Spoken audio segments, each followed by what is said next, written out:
तीन राजकुमारों की अनोखी कहानी। बहुत समय पहले की बात है। एक बड़े और समृद्ध राज्य के राजा के तीन पुत्र थे। राजकुमार वीरेंद्र, राजकुमार तेजस और राजकुमार आरव। राजा अब वृद्ध हो चुके थे और उन्हें चिंता थी कि उनके बाद राज्य का उत्तराधिकारी कौन बनेगा।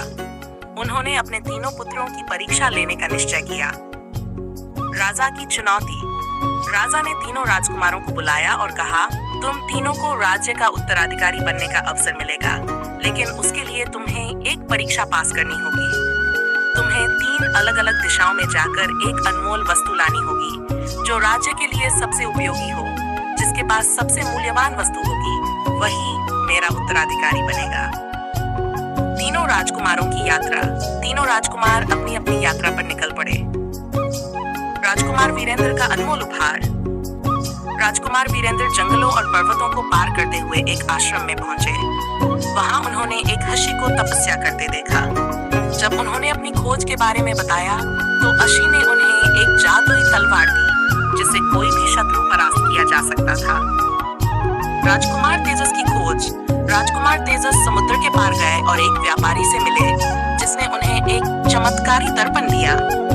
इस दर्पण में देखने से कोई भी व्यक्ति कहीं भी बैठे बैठे दुनिया की किसी भी चीज को देख सकता था।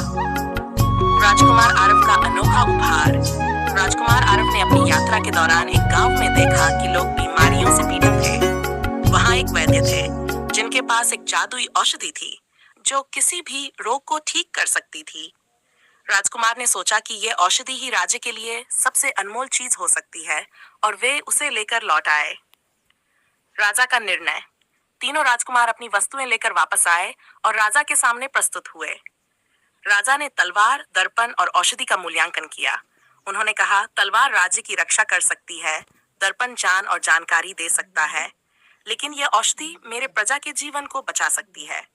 राजा ने राजकुमार आरव को उत्तराधिकारी घोषित किया क्योंकि उन्होंने वह वस्तु लाई थी जो प्रजा के लिए सबसे अधिक उपयोगी थी।